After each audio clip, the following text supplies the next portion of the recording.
Nós vamos iniciar agora mais um vídeo de explicação de atividades. Agora é o 17º bloco de atividades de matemática. Então vamos à primeira questão. No fim de semana, Maria e Rodrigo foram ao parque com seus tios. Cada um levou a quantia que tinha, R$ 9. Aí nós temos aí, o que Maria disse? Eu tenho uma nota de R$ 5 e 2 notas de R$ 2. E você, Rodrigo? 4 notas de R$ 2 e uma moeda de R$ 1, Maria. Cada um representando, lembrando que eles tinham R$ 9, cada um tinha R$ 9. Durante o passeio, os amigos resolveram tomar um sorvete. Cada um escolheu um sorvete que custava R$ 4 e pagou com o próprio dinheiro. De que forma podemos representar essa situação com uma sentença matemática expressa por uma igualdade? Então, de que forma nós podemos representar? Os dois tinham R$ 9 cada. Então, representando inicialmente, tá? Nós temos o seguinte: Maria tinha uma nota de R$ 5 e duas de R$ 2. Rodrigo tinha 4 notas de R$ 2, então está representado 2 mais 2 mais 2 mais 2 e uma moeda de R$ 1. Então, assim, se eu somar a quantidade que Maria tinha, 5 mais 2 mais 2, nós encontramos o 9, que é o valor que foi falado inicialmente que ela tem. Rodrigo também tem. Então, eu posso ter aí uma igualdade, certo? Porque ambos tinham o mesmo valor. Então, nós temos 5 mais 2 mais 2 é igual a 2 mais 2 mais 2 mais 2 mais 1. Então, há uma igualdade.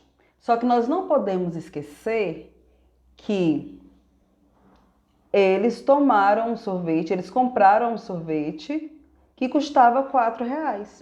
Cada um comprou o seu sorvete. Então, para que a igualdade fique verdadeira, porque os dois levaram R$ 9, os dois gastaram R$ 4. Significa que você terá que tirar R$ 4 de Maria e R$ 4 de Rodrigo. Essa parte vermelha representa a parte que você vai retirar. Que eu tenho que tirar R$ 4 de um lado e R$ 4 do outro. R$ 4 do primeiro membro, que são os números que estão antes da igualdade, e R$ 4 do segundo membro, que são os números que estão após a igualdade. Depois que eu faço isso, retirando isso aí, que expressão vai ficar? É o que você vai anotar na resolução, tá? Retirando esses valores, vai continuar a igualdade, porém sem R$ 4 no primeiro membro e R$ 4 no segundo membro. Tá certo? Então, a primeira questão é bem simples. Questão 2. Então, vamos à questão 2. Na balança abaixo, em um dos pratos, há um objeto de massa desconhecida e 2 pesos, de 1 e de 3 unidades de massa. No outro prato, há um peso de 27 unidades de massa. Observe atentamente e marque a alternativa que determina a massa do objeto de massa desconhecida. Eu quero saber qual vai ser a massa desse objeto, a massa dessa caixa aí. E analisando, depois você vai marcar a alternativa correta. Mas lembrando que tem que fazer os cálculos, tá? Nós vamos corrigir direitinho, então não é só marcar a alternativa correta. Então, pela lógica, eu fiz uma representação aqui. Eu coloquei massa desconhecida, que é a massa da caixa, que nós não sabemos, mais a massa dos 2 pesos. Então, a massa desconhecida mais 1 mais 3. Como é uma balança, significa que esses pratos eles estão em equilíbrio. Eles têm a mesma massa, tanto do lado esquerdo quanto do lado direito. Então, eu coloquei essa igualdade. Massa desconhecida mais 1 mais 3 é igual, olha o peso que está do outro lado, a massa dele é 27. Então, igual a 27. Lembrando que a soma do que está no primeiro membro aí tem que dar 27. Então, nós já temos 1, nós já temos 3, então 1 mais 3, 4. Quanto que falta para completar 27? Aí esse é o valor, tá, relacionado à alternativa correta. Mas como você vai ter, principalmente quem vai fazer lá pelo Google Sala de Aula, vai ter que anexar o cálculo, Então, você vai fazer semelhante ao que eu coloquei aí, a massa desconhecida, mais 1, mais 3 igual a 27. E abaixo vai colocar qual é o valor dessa massa, tá? Então, é isso que vocês irão anexar lá no Google Sala de Aula. Terceira questão. O que acontece quando efetuamos uma operação com um número e em seguida efetuamos a inversa dessa operação? Efetue as operações em cada item, descubra o que acontece. Então, você vai dizer primeiramente, tá? Então, nós temos aí o comando da questão. Ele está te perguntando o que acontece. Você vai escrever o que acontece. Ah, o número muda, os valores vão mudando, vão ficando da mesma forma, nesse estilo, tá? Vocês vão me dizer o que acontece com esses números. Aí nós temos aí, letra A. Eu coloquei no Google Sala de Aula porque você vai ter que anexar o cálculo. Você vai fazer o cálculo em uma folha, no caderno, tirar a foto e anexar, tá bom? Lá na questão. Então, na letra A, nós temos aí, ó. Primeiro, o número que nós temos é o 3. Se eu multiplicar por 4, esse 3, e depois dividir por 4, olha só. A multiplicação e a divisão são operações inversas. Então, quando eu aplico operações inversas utilizando o mesmo número, o que acontece com o anterior? Olha só, nós temos 3 vezes 4 e depois o resultado nós vamos dividir por 4. Na letra B, o número é 10. Então, nós temos menos 3 mais 3. São operações inversas, adição e subtração. Lá na letra C, o número vai ser dividido por 6 e depois vai ser aplicada a operação inversa a ele. Vai ser multiplicado por 6. Na letra D, o número é 7. Nós vamos adicionar 5 e depois vamos subtrair 5. O que acontece? Vai mudar alguma coisa? Tá? Então, vocês vão responder a essa pergunta, a esse questionamento, mas vão responder as questões também. Aí, as afirmativas, né? As afirmações A, B, C e D. Aí, vocês vão fazer o cálculo nas 4. Aí, não é para marcar a alternativa correta. Tá bom? Vocês irão fazer os cálculos. Aí o que eu fiz? Eu trabalhei só com a letra A. O número em questão é o número 3. Esse 3 vai multiplicar por 4. Então, 3 vezes 4, lá na frente, igual a 12. E esse 12 vai dividir por 4. Quanto que é 12 dividido por 4? 3. Aconteceu alguma coisa a mais com o número inicial, que era 3? E lá no resultado final nós encontramos 3 também? E assim você vai fazer com os outros. Por exemplo, na letra B, lá está 18 dividido por 6 vezes 6. Na hora de colocar, você vai fazer 18 dividido por 6. Aí vai colocar o resultado. O resultado vezes 6. Tá? Isso na letra C, né?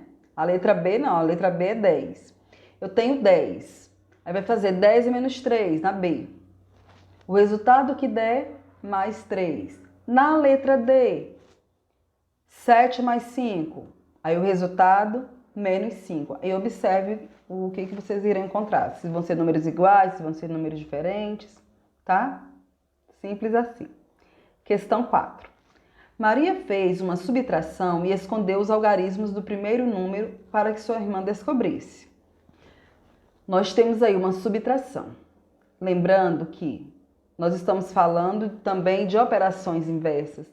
Quando eu trabalho com operações inversas, eu tenho aí uma subtração, eu tenho resultado, tá? Eu tenho resultado. Como que eu vou saber qual é o número que foi subtraído aí? Não, o número que foi subtraído nós já temos, que é o 243. Mas qual é o maior valor que foi retirado esse 243? Como adição e subtração são operações inversas, o que você tem que fazer? Aí ele pergunta, o número escondido por Maria foi. Você vai ter que fazer o cálculo, tá mesmo? É simples, mas vai ter que ser anexado o cálculo lá no Google Sala de Aula.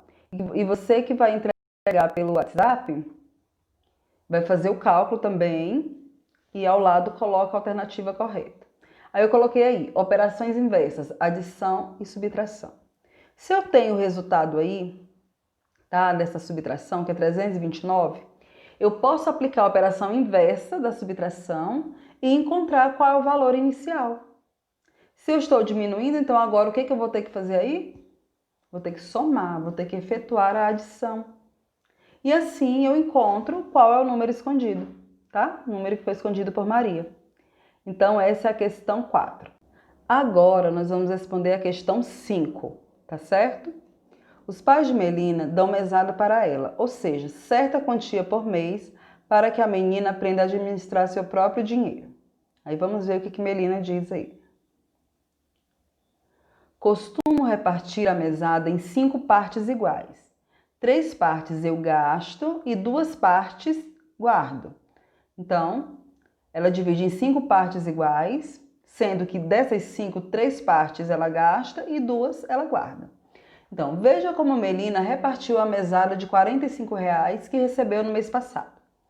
Tá, como ela disse que divide em 5 partes iguais, primeiro ela dividiu 45 por 5.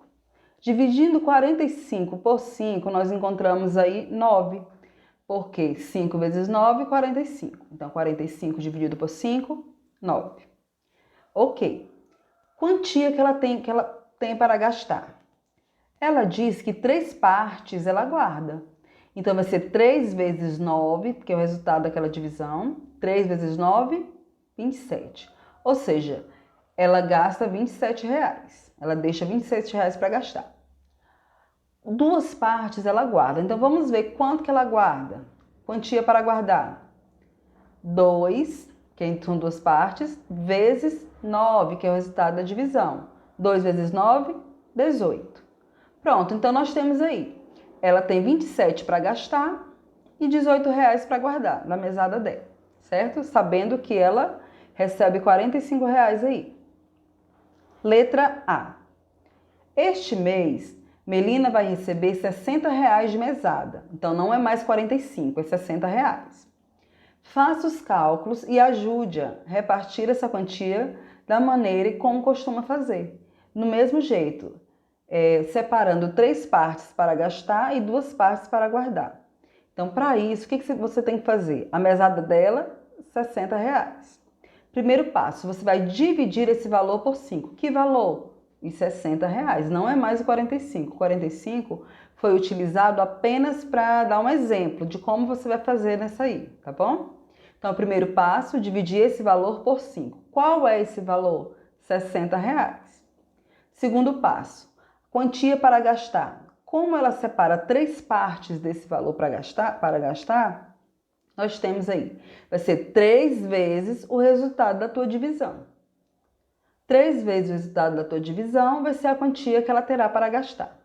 Para guardar, ela separa 2 partes. Então, vai ser 2 partes, vai ser 2 vezes o resultado da divisão, de 60 por 5. Tá? Continua sendo dividido por 5 lá. E esse valor você vai multiplicar por 2 para saber a quantia para guardar e por 3 a quantia para gastar. E lembrando que esse cálculo ele deve ser anexado na questão, tá certo? Letra B. Tá, a letra B ela é pessoal, tá? Vocês leiam direitinho e respondam. Ele quer saber se você já recebeu mesada, né? Que é uma quantia em dinheiro em outra situação. E o que você fez? Guardou uma parte ou gastou todo o dinheiro? Tá? Isso aí é bem pessoal. Então agora nós vamos responder a questão 6. No preparo de geleias de frutas, para cada 1 kg de fruta, adiciona-se 1/4 de quilograma de açúcar. Se tenho meio quilograma de morango, quantos quilogramas de açúcar devo utilizar? Aí nós podemos encontrar essa resposta em gramas também, tá? Que vai ficar mais fácil para vocês compreenderem. Nós temos aí 1 quilograma de frutas equivale a 1000 gramas, tá? E equivale a 1/4 de quilograma de açúcar. Então, como que eu vou fazer para encontrar esse resultado em gramas, para ficar mais fácil o nosso entendimento? 1 quilograma é igual a 1000 gramas, então eu tenho que calcular 1/4 de 1000.